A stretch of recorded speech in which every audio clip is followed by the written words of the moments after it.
Everyone. I wanted to welcome you to Group Three's Advocacy Project. This is really exciting because we worked really hard to create a website. Um, so, just kind of to start here, the theme we used was prevention and wellness, which really looks to promote optimum human development across the lifespan through prevention and wellness. Our target audience for our project was traditional undergraduate students. And really, this objective one right here, encouraging wellness by identifying their needs and addressing them with different strategies.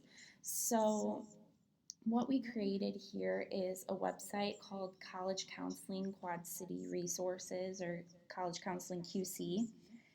It is a resource for current undergraduate students in the Quad Cities area, mainly to learn about counseling, how it could benefit them, and what resources we have right here in the Quad Cities should they need to use any type of counseling resources. We also have information on wellness and typical issues that college students face. Really, it is our hope that students who have access to this resource will be more likely to flourish in their academics and really bring this information with them as they move through their lifespan and into different areas of their life. Um, just to kind of give you a quick tour, this is our home page. Um, with the purpose of our site is really clear right here. You know, we're a counseling resource for college students in the Quad Cities. If you scroll, you will see the three main articles that we have currently available. The first one is, what is counseling really? You can read about what counseling is. And then we created a wellness measurement exercise, which is really fun, and there's a PDF for that. The second article here is the benefits of what counseling could offer college students, and then how you go about finding those resources and steps that you can take as a college student to get counseling and find different things to help you as a student. This last section, exploring common struggles faced by most college students, um, there's just articles that are relative to what they're facing and kind of normalizes the issue a little bit. So really what we want to show is that counseling can be for everyone, and to really destigmatize the idea that counseling is only for individuals who have a mental illness and are relatively non-functioning. So I guess that leads right into this first article here about what counseling really is. So let's click here. And here pops up this page, and we give the official definition. And then what we did is we took that definition and made it applicable to college students because that's who's reading this. So counseling is one tool that you can use to help achieve your life goals. For some, that means finding your perfect career. For other means, it means managing high levels of anxiety that come before a test, navigating through difficult decisions, boundary making, relationships, coping with a loss, managing a crisis. It could be a number of things, big or small. So really, we are trying to, again, destigmatize the idea of who counseling is for. We also kind of come into being preventative and a holistic approach. So this next area on the page is the pillars of wellness. We kind of took the wellness wheel and made it our own a little bit, and it kind of goes over the 7 different categories: physical, social, environmental, financial, spiritual, emotional, intellectual, and what each of those means.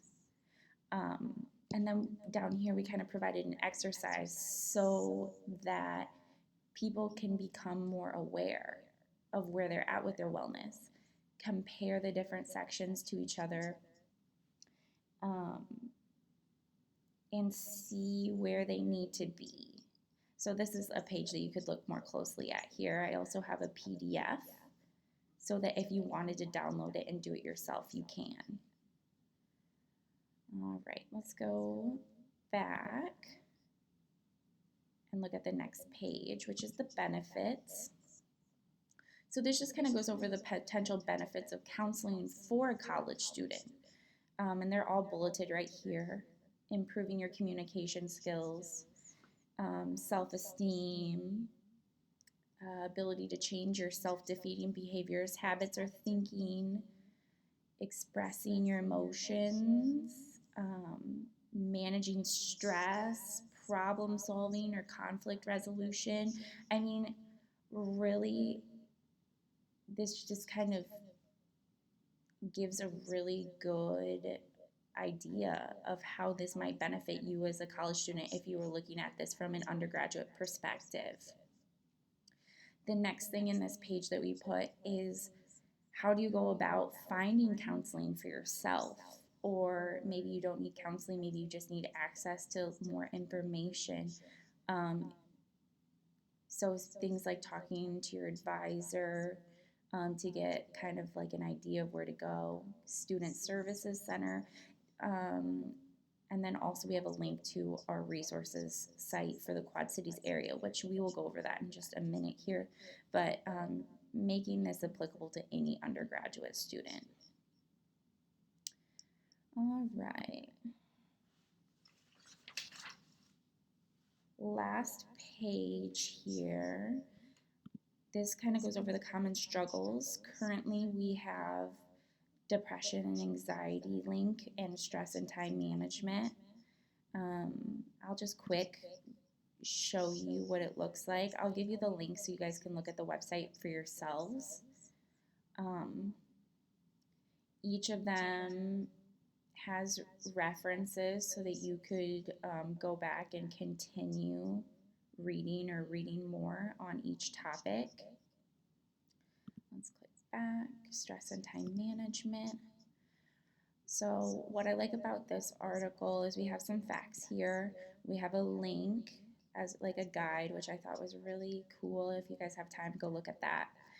But then we just kind of came up with some generalized tips to help people with stress and time management, planning ahead, anticipating upcoming tasks, breaking down your tasks, how to cross things off of your list, and procrastination. Trying to make it an easy read, but something that you can come away with from this website and actually be able to do something. All right. The last thing that I want to show you guys, and you can access it from your main menu here or down here in the footer menu, is the resources. So we have some crisis prevention numbers here, the national, the local, but also some community health center resources. We're going to continue to add to this section, but this just kind of gives a good overview, a good place to start for undergraduate students. And then one last thing to add on this tour is that this website is something that I plan on continuing. I really want to add to it. I want to make it really useful for students to help in any way possible and make it bigger than it already is. So if you have like a project or ever would like to be a contributor and publish articles or anything like that, don't hesitate to contact me by email. I will put all of that information in. But yeah, if you have something to contribute, definitely add to it. This can be a fun resource for a project or adding to your CV or anything like that. So, last thing is, how did we get this out there to students? So yeah, we have a website, we have information on there, but how do we get students to look at it? So where we started is we want to start with Western students, and in the Quad Cities area services, um, they have the typical stuff here, but we have our link here, which is really cool. Any student who's looking for more information to get help, they scroll, they see this. That can be a really great option for them if they don't feel comfortable necessarily at first reaching out to a center. I think that that can be pretty overwhelming at times. Just a couple other things. So, in order to make this website happen, my group really had to reach out to professionals in the community and talk to a lot of people to figure out where there was a need. What we found as a whole is that professionals are really busy. They need easy resources to be able to reach out and also to refer. And it has to be easy, it has to be a one stop shop. So we need it to be accessible to not just students, but also professionals, and keep the navigation simple. At the click of a button, you can have this on your phone, you can have this on your computer. You don't have to search a bunch of different websites to try and find what you're looking for. It's pretty specific. We want to help college students navigate their wellness and find counseling resources. And I think that that's kind of what we did here. The last thing is the allies that were involved in this, just to kind of add on to that, is all of the professionals in our community who are working with this population need to have access to that, including administrators and faculty and staff at the universities. So, student services is a really good place to start for the universities, and we worked with ours as well. Don't hesitate in the comments to ask questions. We'd love feedback. Like I said, we want to keep this going and keep adding to this website. So, all of the feedback would be so appreciated. Thank you so much, guys.